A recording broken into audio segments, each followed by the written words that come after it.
was married to my wife for 17 years and never once had she turned to me and told me she loved me. For 10 of the 17 years, the marriage had been sexless. This wasn't on the part of my wife.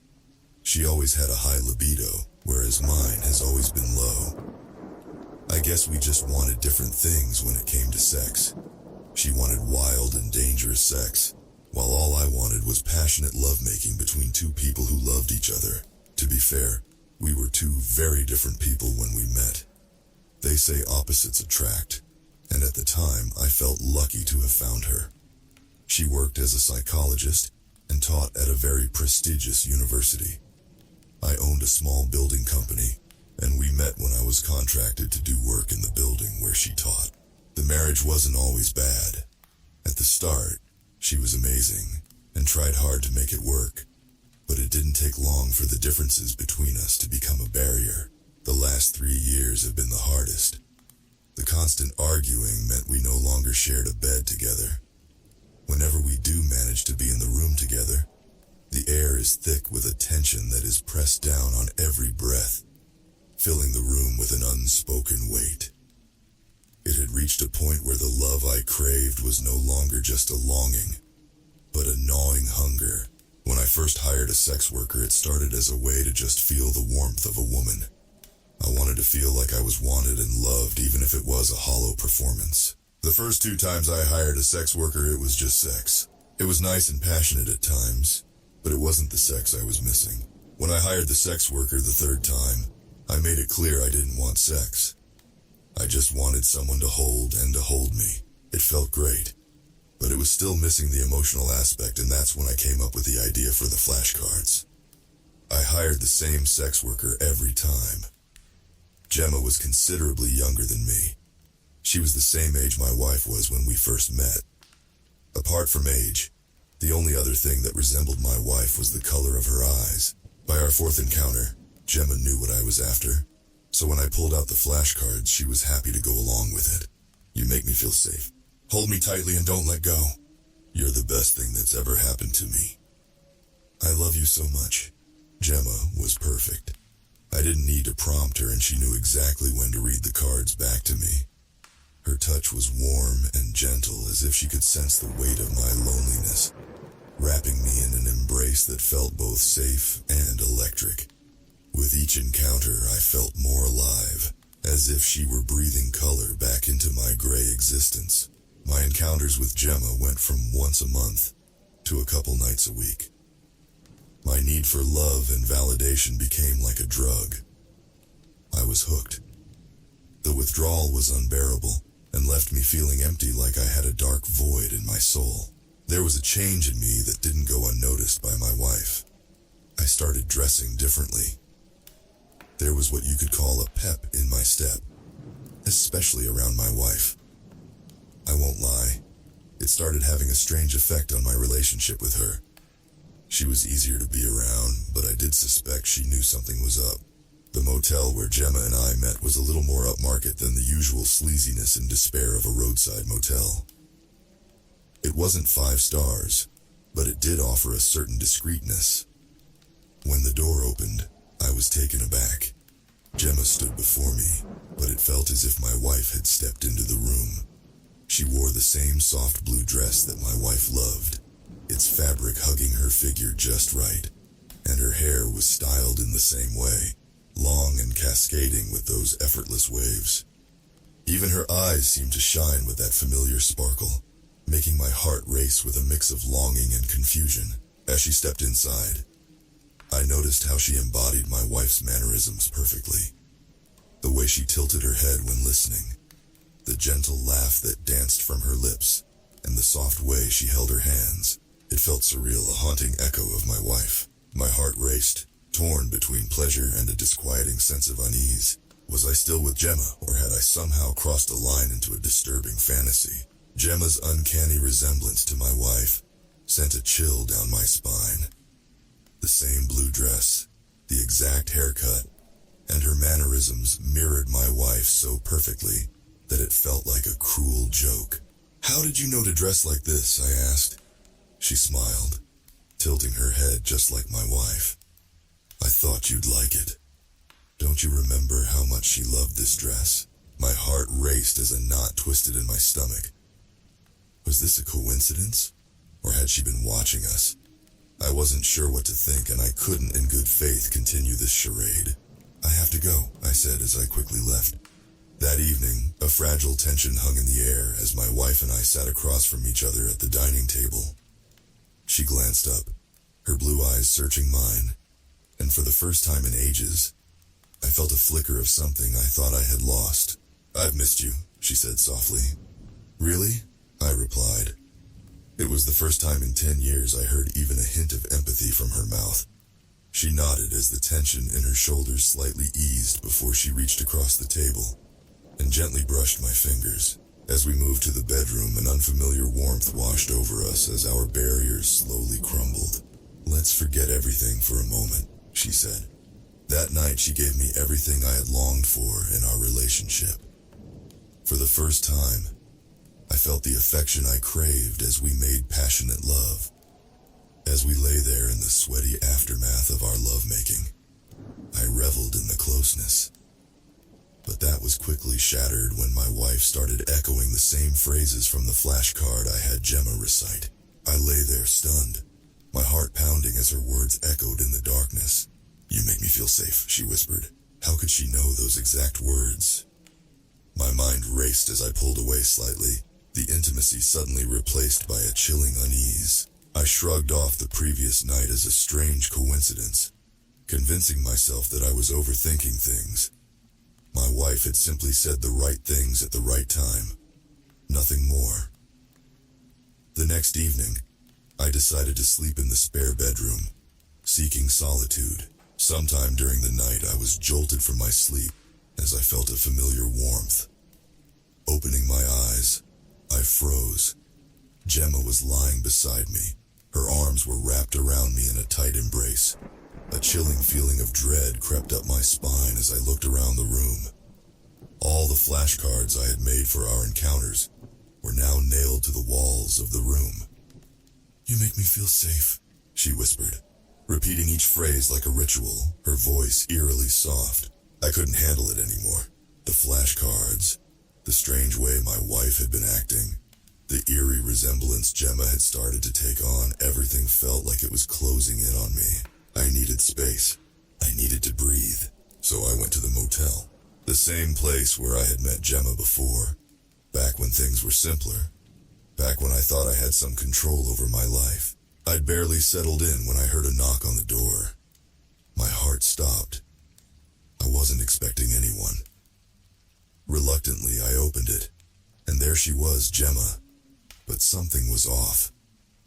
She looked exactly like my wife again. But this time, there was no warmth.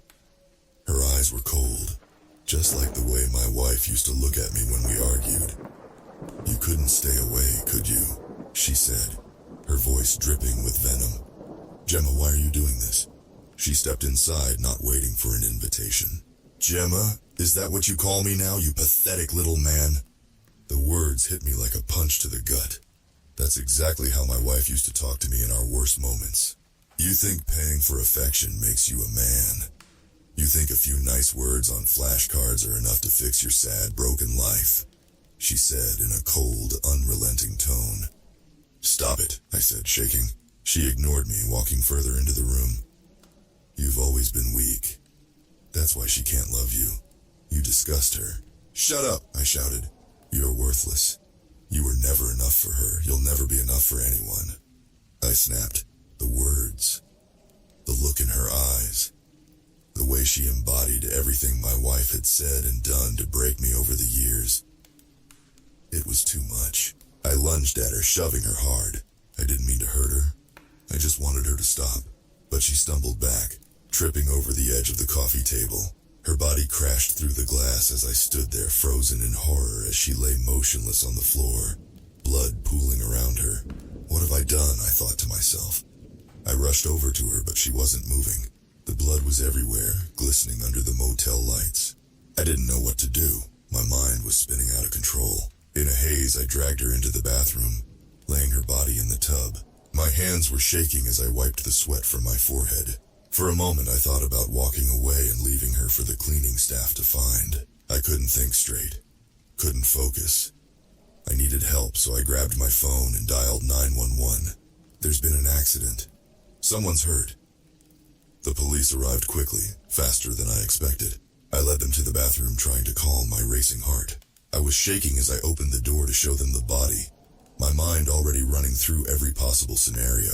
But when I pulled back the shower curtain, there was no blood. Instead, lying in the tub was a mannequin lying there with its glassy eyes staring up at me, its limbs twisted and stiff. My stomach dropped.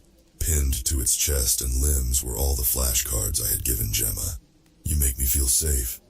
I love you. You're the best thing that's ever happened to me. The officer stared at me, confused, but I couldn't say anything. I couldn't explain it. The room spun as I sank to the floor, gasping for breath. Had I imagined everything? Or had it all been part of some twisted game? As I slumped against the wall, catching my breath, my vision blurred with panic and exhaustion, I noticed one of the flashcards pinned to the mannequin wasn't like the others. The handwriting was different, sharper, and more deliberate. My stomach knotted as I read the words. Smile. I'm watching you. Your loving wife. Ice ran through my veins. My gaze darted around the room. I hadn't noticed before, but tucked discreetly in the upper corners of the bathroom were tiny, blinking red lights. Cameras. I rushed back into the main room, scanning it frantically. Sure enough, there were more. One behind the mirror, another disguised as part of the smoke alarm. I felt sick. She had been watching me here, in this very motel room. She had seen everything. Every intimate moment. Every breakdown. Every twisted encounter with Gemma. How long has this been going on? My chest pounded with fury and disbelief. I had to confront my wife. This thing that she'd orchestrated wasn't just about our marriage. It was something far, far darker. I drove to her work, my hands gripping the steering wheel.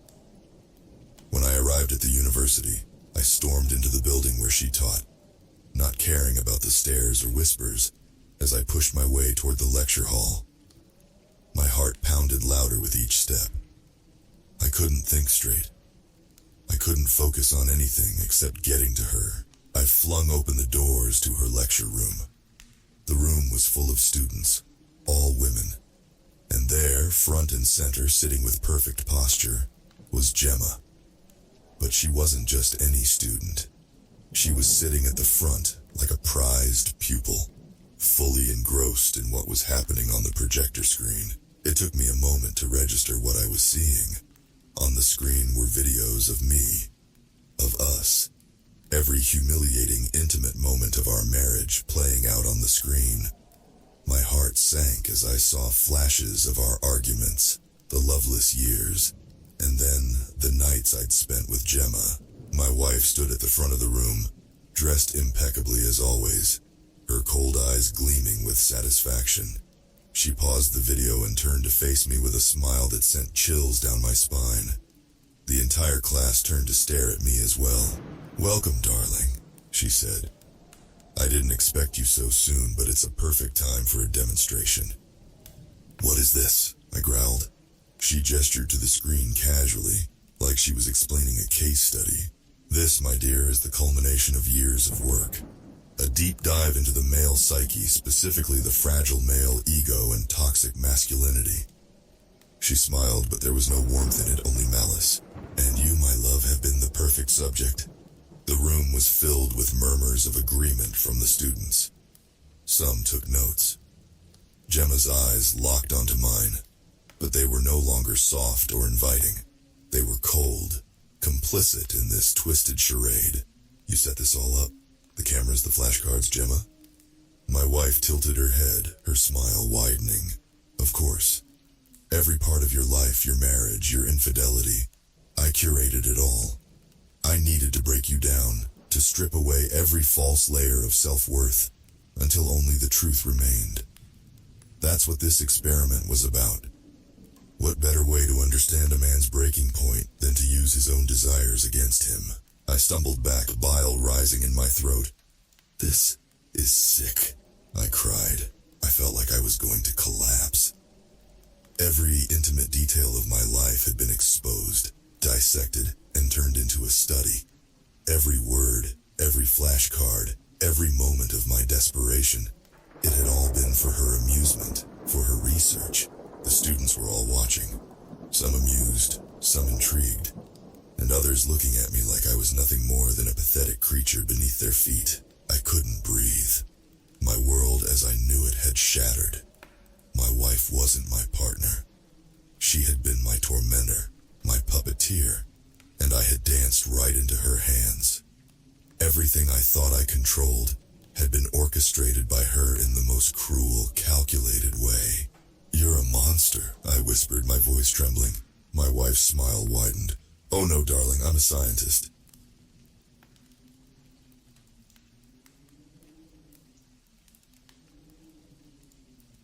I don't know what changed. Kim was normal when we met, when we got together. She was for months, a whole year. And now, "Hold on, I need a quick shower." I watched as she stepped into the bathroom of our apartment, the shower turning on for the third time that day. She was in when I woke up. She had another after lunch. And here we are again before we go to dinner. And despite that, I swear the whole place smells like roadkill. I don't stop her though, even when her constant showers don't seem to be helping whatever the smell is. I've looked all over the apartment. I've showered extra, but nothing seems to be the source. Is it the bed? I wandered back into our room thinking about it while I waited for Kim to be ready. Our sheets were clean. I washed them pretty often anyway.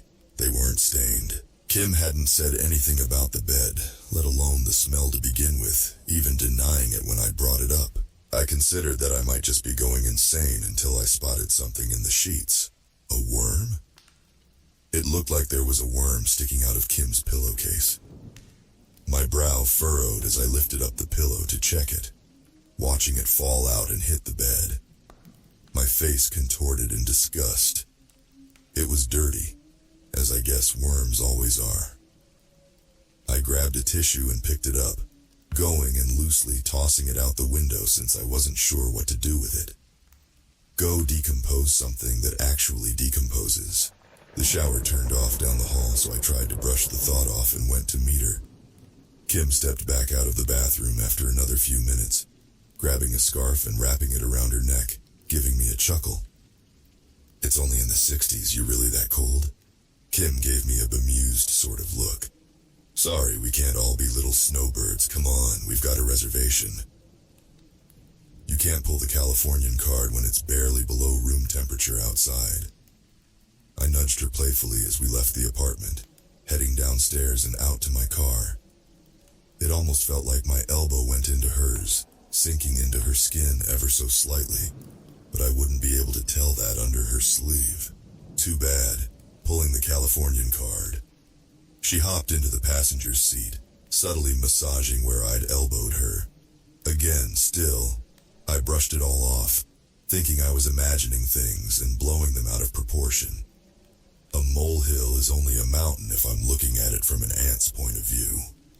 Speaking of ants, I had to fight between the prospect that the restaurant we frequented suddenly had an ant problem, or that the ants were following Kim.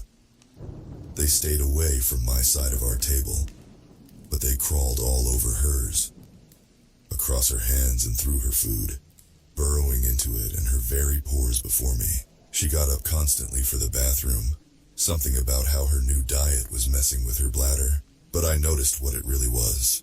I could see the ants. I could see them swarming her at every step. They floated drowned in her glass of water. Her hands came back more scrubbed raw every time. They were red and almost shrunken looking, wrinkled at the ends, her manicured nails longer than I swore they were yesterday. When Kim stepped away for the 8th or so time, I leaned over across the table to investigate her pasta. She'd been eating hungrily the whole time, so not very much was left. Still, ants pooled all over the plate, the surviving ones devouring its remains. My face scrunched up with disgust. She was quick to return though. so I played it off and hoped she didn't notice. Kim moved over the table to kiss me when we stood to leave. Her breath felt like it had been festering for months, vile, chilly, even underneath the scent of pasta. She tasted like spoiled meat and Alfredo sauce. I think she noticed the way I recoiled at it, no matter how much I tried to cover it up. She gave me another little look. What? I didn't think the pasta smelled that bad. I forced a smile, just stronger than I expected. Kim shrugged, taking my hand to lead me back out to our car once I'd tipped. I pursed my lips as I looked at the back of her blonde head, and I felt something in my mouth. With my free hand, I reached up, opening my mouth and pulling it out. Something hard and jagged, half of a tooth. I felt sick. My tongue ran over my own teeth, just to be sure I hadn't bit one out without noticing. But no, there was nothing. Nothing hurt in my mouth except where the shard had poked my cheek. There was no way it was mine. I looked back up at Kim as we reached the car, flicking the broken tooth away as my stomach churned, trying to ignore the growing suspicions that something was wrong with her. She turned and smiled at me all the same, hopping in the passenger seat and strapping in. Maybe I was just going insane. I went back to writing it off for the rest of the night, like an idiot. She didn't want to kiss me goodnight, probably after earlier. Not that I really wanted to taste that again anyway. Things were only getting worse though. I woke up hearing the shower running. I flipped over, checking the time thinking my alarm was about to go off, but it was 4 a.m. I could hear Kim fumbling around in the bathroom. Turning back to her side of the bed, I glanced over the sheet and pillow. It was hard to tell in the dark, but I swore it looked grimy. Still, I closed my eyes again, lulling myself off with the pitter-pattering of the shower. At least I tried to, eventually having to scoot myself away from her side because of the smell. Still, it wasn't enough to knock me out before she came back, wrapping her arms around me from behind and resting her forehead against my shoulder. Rancid, cold breath sent a shiver down my spine, but I just kept trying to get to sleep through it. It was only getting harder to do that, though. She was cold, unnatural. The smell was growing unbearable. Worse than any of that, I could feel something wriggling its way underneath me. Countless little maggots worming against my skin, writhing, nibbling, eating away at me. Slowly, all with such deliberate bites, you would think they held personal grudges, but I was scared. Terrified, really. That if I were to move, I'd make it real. It wouldn't be a dream if I addressed it, so I just had to pretend it wasn't there. 3 agonizing hours went by before it slowed to a stop. The parasites retreating to where they came from just in time for my alarm to go off. Finally able to get up, I left Kim whining about the cold and went straight for the bathroom. My skin was reddened. My lower back itched, clearly covered in little flecks of gnawing when I could get a good look. I exhaled a shaky breath, getting into the shower and scrubbing it up with soap and lotion, shutting my eyes and praying it would go away if I kept ignoring it. It must be something more explainable. What the fuck kind of answer was there for this? I let Kim into the bathroom so I could get dressed. The shower turned on again, of course, and I could hear her practically chugging mouthwash beyond the door, feeling as if that might taste even worse than what it felt like last night. I got ready for work quickly and left breakfast on the table for her before I headed out. It wouldn't stop itching. I had to hold it together. It was utterly unbearable. I'm still surprised no one called me out on how many times I went to the bathroom that day just to itch and reapply what little lotion I had left. Scrubbing my own hands red, staring down at them, making sure they didn't look shrunken. They were fine. It was stupid to be checking. Disgust crawled across me all day. I was swatting at more flies than I could count through every hour, so I scrubbed more, dabbed on some cologne. They swarmed me regardless. I was running out of reasons to deny that something was up.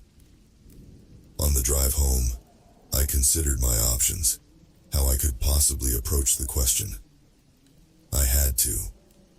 The other choice was starting to look like letting myself be eaten alive by insects. I loved Kim, but I don't think enough to be devoured by bugs until I was a skeleton. When I got home, I had my points in mind, gearing myself up to talk to her. Opening the door met me with that same repulsive scent, but it was mixed with something far nicer: steak. There you are. Kim jumped me at the door, grabbing me by the collar to loosen my tie. I made dinner. Go get into something comfy so we can eat. I have a surprise for you. So like a fucking moron, I put it off. I change. I sit. And I have a wonderful meal with my girlfriend. At least the steak is good. The bugs festering in our apartment haven't demolished her cooking skills. Still, the fact that was a possibility that entered my head meant I needed to focus. Kim? Yeah? She looked up from the sink, cleaning up the dishes from dinner. I wanted to ask you something, I haven't been sure how to, I admitted, glancing away from her and off toward our room. Even without looking her way, I could hear how her whole face lit up in her voice. Oh, I have been too. Actually, give me a second. I opened my mouth to cut her off, but she was already running off to our room with soap still on her hands, slamming the door shut in her wake. Okay, I'm holding off again. I sat and waited, hearing the door lock click open after a few seconds. Kim didn't come out. Why don't you come in? She called out. A tone I recognized. I got up, steeling myself. If it was supposed to be a distraction, I couldn't let myself fall for it, no matter how alluring she tried to sound. Step, step, step. I opened the door. Kim was laying back on the bed, wearing a lacy black nightgown. Her feet dangled off of the end, letting my eyes trail up her legs, to the hem of the short dress. I snapped my eyes away, back to her face. Of course there was that look. I tried not to let it get to me. I really need to talk to you about this, Kim. We have all the time in the world, she replied softly, sitting up and reaching out to pull me over by my shirt. I stumbled slightly, starting to feel almost dazed, blindsided. She wouldn't touch my skin. She knew her flesh was cold and thin. I could see it on her. Her face looked sunken in the dim light of the bedroom. Something crawled out of her tear duct and ant. My eyes widened, but if she noticed, she couldn't care less. Kim yanked me down onto the bed, forcing me to loom over top of her, hands down on either side of her neatly crossed legs. She unfolded them and leaned back again, staring at me expectantly, and nudging my thigh with her toe. I felt so ill.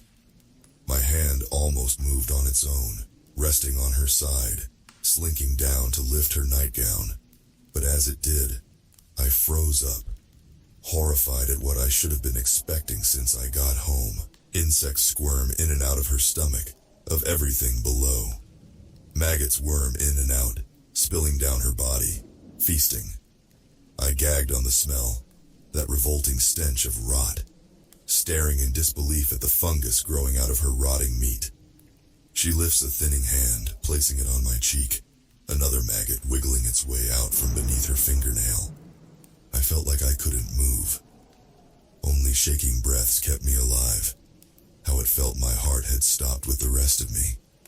Fruit flies buzzed around her naked flesh, gorging in pure delight of the meal she so blessed them with.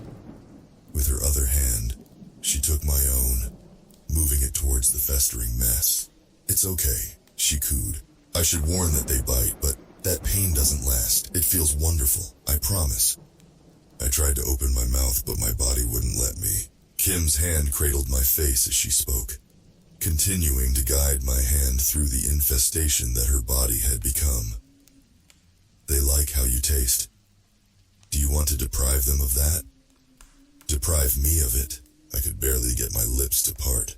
Darling, yes, she insisted, thumb grazing them. But I still couldn't find a word to say. Kim just smiled at me, bringing my hand lower. That's okay. I promise, it'll all be worth it. What we take from nature we ought to give back, don't you think? When my skin made contact with a spider crawling out from inside of her, My body finally allowed me to react. I wrenched myself away, gasping for clean air, covering my mouth with my clean hand for a moment before I made a run for it.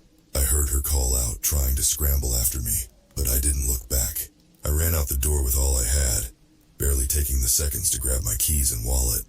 Hurrying out to my car, when I made it out there, she was right on my heels. One of my coats hastily draped around her to hide what was oozing from her flesh. I fumbled with my keys and got into my car just as she reached out to grab the door frame to stop me. Her hand was in the way. I slammed it shut. She barely even flinched when the door sliced her fingers in half. I shivered as I looked down at the severed ends, but she was starting to climb onto the hood of the car. I didn't have the time to be repulsed. I started the car and floored it out of the complex, letting her roll off the front when I lurched backwards. I managed to find a motel for the night, and I turned my location off. But I'm worried she has another way to find me, or worse, that the infestation has already begun within me. Flies buzz around my head, even after my fourth shower of the night. My skin itches. My hand feels almost completely unusable. That smell has followed me here. I can tell. I'm terrified to go to the doctor, but I guess that's my next order of business. But I'm going to make this public first for fear Kim finds me before I can be admitted somewhere. It's too impossible to endure. I don't know how long she's been like this. Maybe I've been being eaten for weeks. Maybe I'm already going to rot.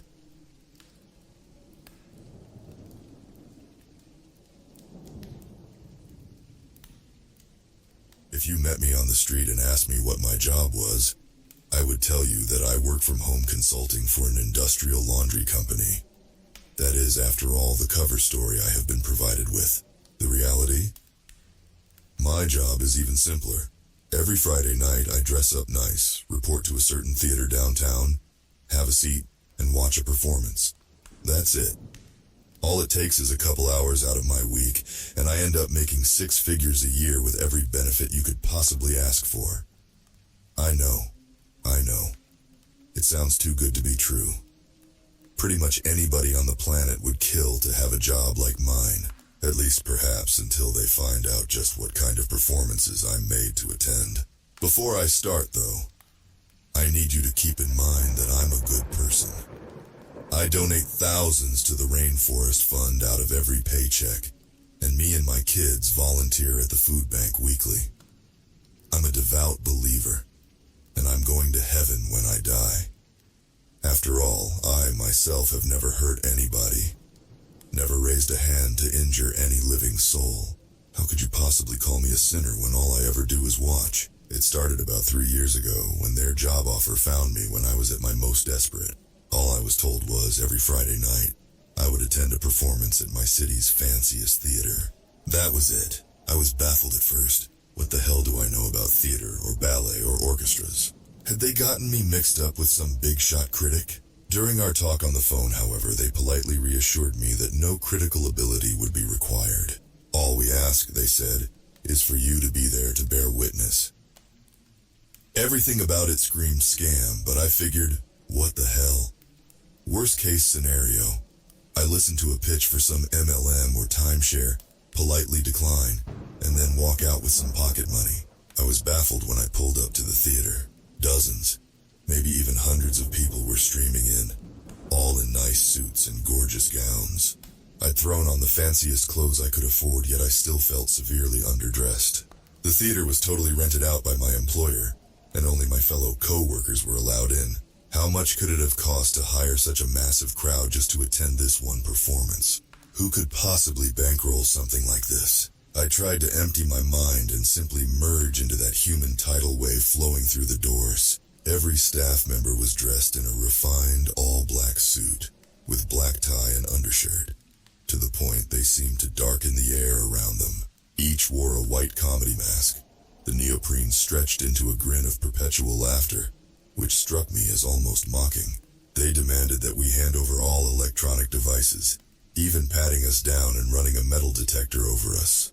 Then they reminded all attending not to leave their seats under any circumstances during the performance. recommending we take bathroom breaks before the show started, and to remain quiet, and to keep our eyes open. They kept repeating the same mantra. No distractions, no diversions, no lapses in concentration. Remember, you are here to bear witness. If I'd been alone, I would have left right then and there. There was a tickling in the back of my brain. Some primate part of me screaming that there was something terribly wrong here. But mob mentality is a hell of a thing. Everybody else seemed calm, nonplussed, handed their phones over without a fuss. There were a few holdouts, probably other newbies like me. But eventually they too relented. If everyone else is going along with it, I figured, why shouldn't I? Who wants to be the one single paranoid bastard who missed out on an easy paycheck? Stepping into a gorgeous theater like something out of 3 centuries ago, I was most struck by the make of the stage. It looked like the back action of a piano, strange levers and mahogany hammers looking like fingers manipulating countless lines of piano wire, some over a dozen feet long. All the taut wires stretched in bizarre formations across the stage reminded me, somehow, of a spider's web. I could not fathom a machine so complex, yet with such little apparent purpose. The nature of the performance always varies. Sometimes it's a work of Shakespeare, a ballet, an opera, hell, even a puppet show. That day, it was a concert featuring a small chamber orchestra of around 35 students. It looked like young and inexperienced, with a nervous air about them as if this was their first time performing before such a crowd. Mostly a string section, plus one of each woodwind, and just a couple each on horns and percussion. The conductor was one of the staff members in the comedy masks. I was baffled. Who would put forward this much cash just for a small, green orchestra to play in such a massive, prestigious venue? One of them must be a billionaire's kid, I figured. It was the only explanation. This, I've since realized, is always the best part. The beginning of the performance. When you can, if you try, lose yourself in the display and pretend everything is okay, that it's all normal. It was best on those lucky days when the performers on stage were completely unaware of just what sort of danger they were in. That always makes it easier for everybody. On that first day, I was as oblivious as they were, and simply enjoyed the music. Maybe some snob of the orchestral arts would hear their amateurish mistakes, but to my untrained ear, they sounded just fine, pleasant even. But one question began to worm its way into my head, a small nagging at first which crescendoed into a hammering on the inside of my skull. How much time has passed? At a certain point, I suspected the intermission was long overdue, but there were no windows, and I had to part with my electronic wristwatch at the door, so really, getting any sense of time was impossible. I dismissed it as my lousy attention span at first, but eventually others began taking notice. No one dared speak, but among the fellow newbies I noticed furrowed brows and sideways glances, confused and concerned. The performers seemed to be getting restless as well, whispering and gesturing to each other and the conductor, who never ceased those robotic sweeping motions of his gloved hands. It must have been 2 hours by then, if I had to guess, and they were starting to look exhausted, dehydrated. Some even looked as if they were about to quit playing.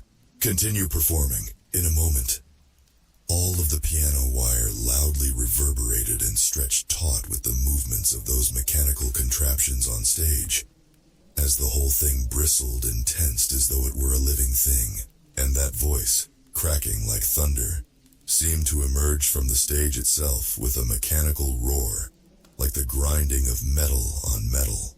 That seemed to frighten them into submission for a while. It wasn't until a half hour later that my life changed irreparably. They'd been playing a quiet sonata, so everybody could hear the sudden fur-ting, accompanied by a pained yelp. My eyes leapt to one of the violinists. One of her strings had broken, and happened to snap her right in the eye. It could see the streak of scarlet bifurcate her pupil, before the emerging blood replaced the entire eye with a thick redness. She stood, clutching a hand over her eye and blindly grasping with the other, gesturing toward medical help. And as she did so, that strange lattice of levers and hammers and pulleys all roared and clacked to life, like a bear trap being sprung. The machine's efficacy was just as sudden, just as brutal. Those clockwork edifices moved like a pair of robotic arms, aiming a wire for her neck as if trying to garrote her. But they moved at such a speed that the wire seemed to pass through her, like she wasn't even there. For a moment she seemed fine, unaffected, as if nothing had happened at all. And then things began to fall off of her. Her head, severed at the neck, alongside the hand she'd been holding over her eye, and the very fingertips of her other hand, with which she'd been grasping a little too high. All had been cut cleanly, with surgical precision. Time seemed to slow as they all went clattering wetly to the floor, and the girl's body soon followed, as if it took a few moments for gravity to set in, or perhaps for her body to realize she was dead.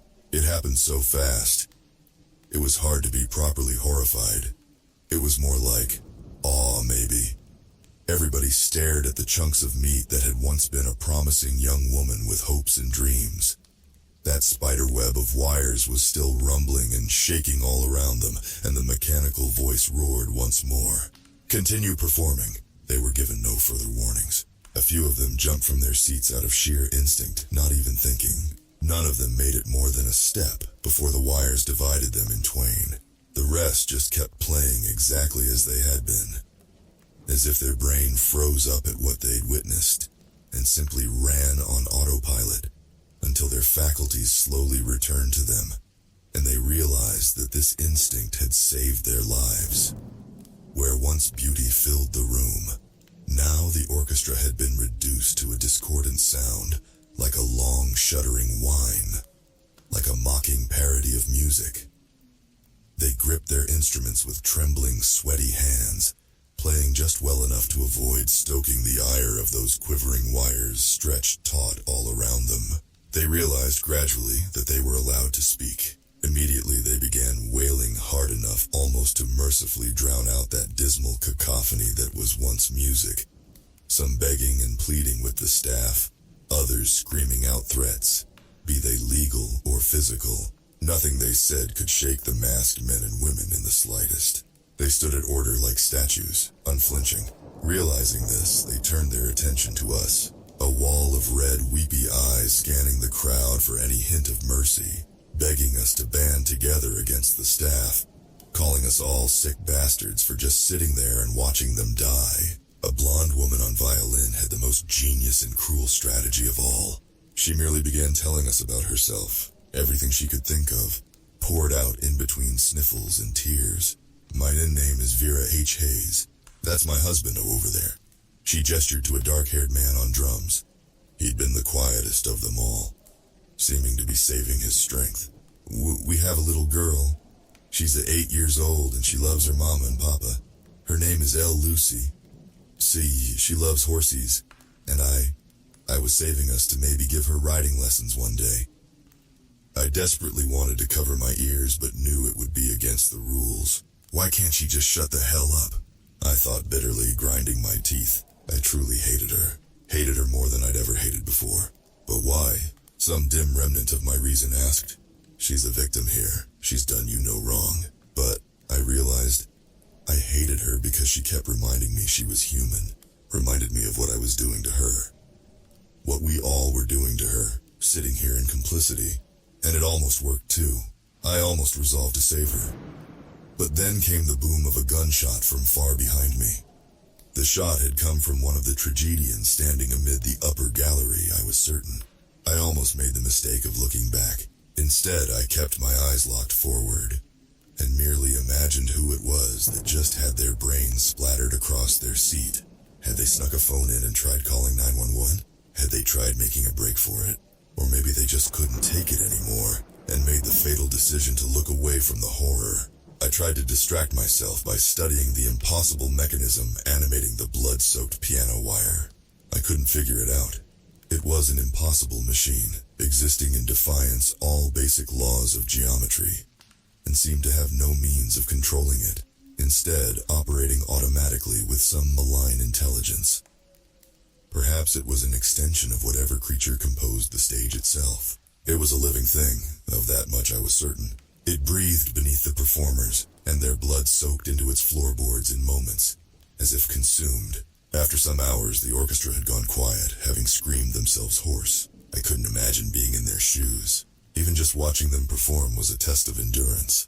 Many of them were oozing blood all over their instruments, from scarlet cuts where the skin had split. The woman on the French horn was struggling hardest of all, her lungs and hands burning with exhaustion. "I can't," she eventually cried out in a hoarse little wheeze, horn slamming to the floor as her body gave out. "I'm so sorry, I can't do any." A wire passed through flesh in an instant, and suddenly she had no mouth to speak, no eyes to see, no mind to think with. All of it lay splattered upon the stage, which sated itself upon that spilled vitae. Another gunshot. I quivered in my seat, sweat beading on my forehead from the terror. Somebody in the audience had looked away, and I realized I had just been about to do the same thing, had the sudden sound not knocked me out of my stupor. Most of the performers went in similar ways over the next few hours, either making mistakes or their bodies giving out. As monstrous as it may sound, I was quietly praying for them to get it over with. They were dead the moment that they walked on stage. Why drag it out for all these hours, just for the inevitable to happen anyway? I recognize now that it's almost impossible to make that choice. To simply give in and accept death in defiance of all our natural instincts. But the auditorium now reeked from audience members voiding their bowels, and the damn woman next to me just wouldn't stop crying. Wouldn't stop at all. Vera and her husband lasted the longest of all, perhaps because they had each other. Over a dozen hours had passed, maybe even 2, and they were still playing a little duet in perfect sync, despite everything. By now, they were simply talking to each other as if nothing was wrong, as if we weren't even watched. "Baby, when we get out of here, I'm going to take you to Martha's Vineyard. I know I've been saying that for so long, but God, I wasted so much money on that stupid fucking motorcycle," he said. "Lucy's going to love it," Vera chuckled. "I don't know, it might be boring for a little girl. Isn't it all a bunch of old people up there?" He laughed weakly. "Oh, maybe in town. But you know her. Once you get her in the water, you can't get her back out. She's a natural-born swimmer, I swear. Think we'll see her in the Olympics someday?" It was surreal to watch, like I was peeking in on a private conversation a couple was having in their own home. But I could tell both of them were trying to maintain some illusion of normalcy, anything to keep themselves psychologically intact as the hours pass. Even as they tried to smile and laugh, there was a quiver in their tone, a desperation, a fear of what might happen if there was a single break in the conversation. A lot of what they said was too personal to relay here. They went into old regrets, past mistakes, resolved every argument they ever had in all their years together. It was like they wanted to make sure they said everything they had to say before the end came. I think I owe them at least their privacy. But the husband was slowly deteriorating. He'd moved too quick, caught the cymbal with his hand, leaving a wide gash along his palm that was gushing blood at a terrifying rate. Now he was getting woozier and woozier, swaying dizzily, his eyes unfocusing, his speech becoming slurred, and his playing sloppy. Vera desperately tried to keep him focused. "Talk to me, baby. Think of the beach. Lucy's going to love the seashells. She'll pick her favorite and put it on that little stand in her room, with all her little trophies." She rambled on, but by the end, all he could manage was half-hearted grunts of affirmation. He was leaning in his seat, and then his drumstick went flying right out of his hand, sending a cloud of pink mist through the air along its path, and yet he kept going through the motions of playing as if he didn't even notice. Then a sudden clarity formed in his eyes, and he stared at his empty hand in disbelief. And then the piano wire was tensing and strumming all around him. And then in an instant, he was up from his seat and racing towards us. He knew it was over. He just wanted to strike out at the world if he could. One last act of defiance. He even locked eyes with me. And I'll never forget the look on his face. "Why are you watching this? You sick bastards! You sick, twisted!" He threw his remaining drumstick and the trajectory would have delivered it right to me. But the piano wires lacerated it in midair, slicing into it from 100 different directions until it disappeared into a cloud of sawdust. And then, they did the same to him. Vera didn't scream or sob. She just tensed and let out the tiniest little gasp, like when you're at the doctor's and know the shot is inevitable, but it still stings anyway. And then she was all alone. She looked at us like she wanted to speak, wanted to say something, to express what was happening inside her. But what was there left to say? She'd spent almost a full day screaming herself hoarse, with every combination of words she could think of. None of it helped. None of it meant anything. Instead, she expressed herself through music. She began to play the most mournful, sobering solo I had ever heard. One I knew she making up as she went along. One with which she communicated those parts of herself that words could not encompass. She stared us all down, eyes red and bloodshot, making eye contact individually as if to remind us that we were not a shapeless mass, that we were all individually responsible. I only barely remember the sound of it now, as if I'd heard it in a dream. And yet even now the memory tears at my heart. She performed for what felt like an eternity. And then in the end, she slowly, calmly set down her violin, stood up, and took a bow, and then she was unmade. Everyone stood up around me all of a sudden, and I was immediately caught up in it too, performing a standing ovation that dragged on and on. We screamed, shouted, cried, threw things, smashed our fists against seats, tore at our hair, laughed and danced with each other. It was the ultimate catharsis after all that silence, after a full day of holding it all in. Never before had I felt so connected to a crowd of people on some deep spiritual level. We marched out of the theater, stumbling like a procession of ghouls with blank faces and tired eyes. The staff were as polite as ever, thanking us for attending the performance and hoping that we enjoyed the show. Some were dragging the bodies of shot audience members out of the theater. As I finally emerged into the outside world, I was stunned to find it was still the same night I had entered. At least 20 hours had passed inside that theater, I was sure of it. But for the outside world, only 2 hours had passed. Exactly the duration listed on their job offer. I'd never been explicitly told not to reveal what I'd seen there, and now I knew why. Nobody believed me, or worse, maybe they were covering it up. I swear to God the police dispatcher laughed at me over the phone. I swore I'd never go back.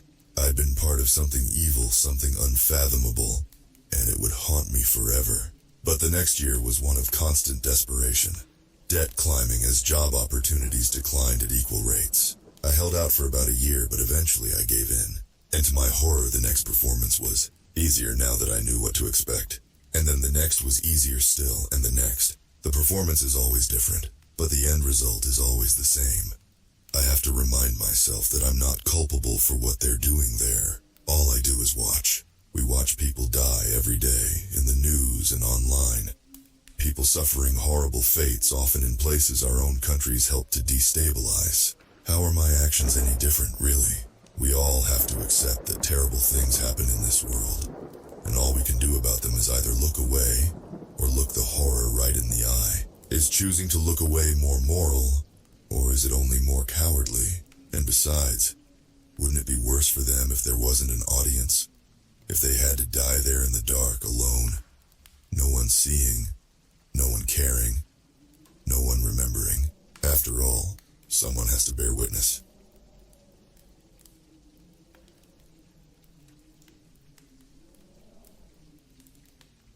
My husband's 30th birthday was coming up, and I wanted to do something special for him. He's always a bit cagey about asking for what he wants, but this time, when I asked, he had an immediate answer. Would you be open to a threesome? What? He must have seen the look on my face because he immediately went into cleanup mode. I was more than enough for him. It was just something he'd always wanted to try. It could really spice up our love life, which was already pretty great, I thought. He understood if I wasn't comfortable with it, but he really thought it could be amazing for us. He just kept laying it on. I told him I needed to think about it, and he seemed to understand. After taking a couple of days and talking to my sister, I told him that I'd be willing to try it one time and we'd see how it went. He was thrilled. He immediately started going on about this one person who he knew might be open to it. At that point, I thought to myself, if her name came immediately to mind, is there already something going on? But I dismissed the thought as nerve-induced paranoia. We negotiated some ground rules and he set up a meeting. When I got there, the first thing I noticed was how much she looked like me. He definitely had a type. We talked, and she seemed pleasant enough, so we made plans for the following Saturday night. When Jenny arrived, we sat around chatting nervously and drinking wine, mostly me, and then we got to it. I was nervous, but I think it went okay. My husband paid sufficient attention to me, stuck to our rules, and seemed to have a good time. In the morning, we said goodbye and sent her on her way. But then he began asking when we could do it again. I reminded him that I'd said one, but then he asked, "Didn't you have a good time?" And the pressure started. I also noted that my hair was a little shorter in one spot, and there was a locket I couldn't find. But it wasn't a big deal. I just wanted to get back to our normal life. The next week, we were out when we ran into Jenny at the store. We got to talking, and she asked if we'd be up for a repeat. My husband said absolutely. When we left, I asked him what the hell he was doing, but he just said he thought I'd be into it. After several conversations, I gave in and we scheduled another get-together. This one also went well and we bid her farewell. We then ran into Jenny again the following week, and I couldn't help but notice that she looked even more like me than she had before. Her hair had darkened to match my shade and her lips seemed a little fuller, like mine. I mentioned it to my husband, but he said I should take it as a compliment. She probably just liked my look. The next week I was out running some errands and I saw her. I started to go up and say hello, but something told me to hang back. And lo and behold, who should come walking up to her but my husband, who leaned over and gave her a kiss. That asshole. I decided to eavesdrop, and I heard him saying that everything was going according to plan. He said that the wine has worked perfectly, and that he'd have more samples later to follow the hair and the locket. At that point, I had no idea what the hell was going on, but I had a bad feeling. Later that night, my husband suggested another get-together. I thought about calling him out, but at this point I wanted to know what the hell was going on, so I decided to play along. My husband's 30th birthday was coming up, and I wanted to do something special for him. He's always a bit cagey about asking for what he wants, but this time, when I asked, he had an immediate answer. "Would you be open to a threesome?" What? He must have seen the look on my face because he immediately went into cleanup mode. I was more than enough for him. It was just something he'd always wanted to try. It could really spice up our love life, which was already pretty great, I thought. He understood if I wasn't comfortable with it, but he really thought it could be amazing for us. He just kept laying it on. I told him I needed to think about it, and he seemed to understand. After taking a couple of days and talking to my sister, I told him that I'd be willing to try it one time and we'd see how it went. He was thrilled. He immediately started going on about this one person who he knew might be open to it. At that point, I thought to myself, if her name came immediately to mind, is there already something going on? But I dismissed the thought as nerve-induced paranoia. We negotiated some ground rules and he set up a meeting. When I got there, the first thing I noticed was how much she looked like me. He definitely had a type. We talked, and she seemed pleasant enough, so we made plans for the following Saturday night. When Jenny arrived, we sat around chatting nervously and drinking wine, mostly me, and then we got to it. I was nervous, but I think it went okay. My husband paid sufficient attention to me, stuck to our rules, and seemed to have a good time. In the morning, we said goodbye and sent her on her way.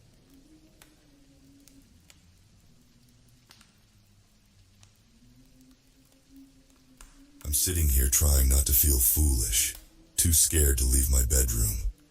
I don't know what to do. I'm at my wit's end. Please help. My husband is just outside the door and I'm afraid what he'll do if I... Oh God, that sounds like he's... No, let me explain. Ricky and I were on a hiking trip earlier this week. We were winding along a trail deep in a gorge, and it was just after sunset, so the gorge was dark with shadows. I never saw anything myself, but Ricky swore he spotted a lost child. He went off the path with our dog Gordy. I couldn't keep up. Eventually he came back looking anguished. Gordy had apparently run off snarling into the darkness, and he worried our pit bull was going to maul some lost kid out there. I don't know what's gotten into him, he said.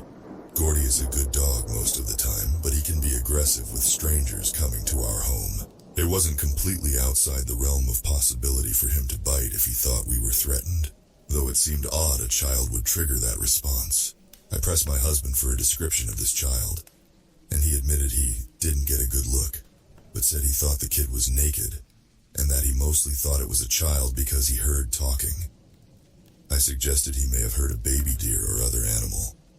And wouldn't that be something Gordy would be more likely to chase? And wouldn't a talking kid, answer our shouts? He agreed. Even so, we searched a while longer before the twilight became too dark, and we returned to the cabin where we were staying. The next morning, Gordy was back, scratching at the cabin door. We'd lost the spark for hiking, so cut our trip short and drove back home. That's when it all got strange. I have insomnia sometimes, so I stay downstairs watching TV while Ricky sleeps upstairs. I was on the sofa, glazed over, watching some late-night show when I heard talking. I assumed it was Ricky, but I couldn't make out any distinct words. I called out and there was no reply. I went back to watching my show, but a while later heard it start again. So I got up and went into the kitchen. There was a child in our kitchen, or at least that was my first impression in the dim lighting. But it wasn't a child. It was Gordy.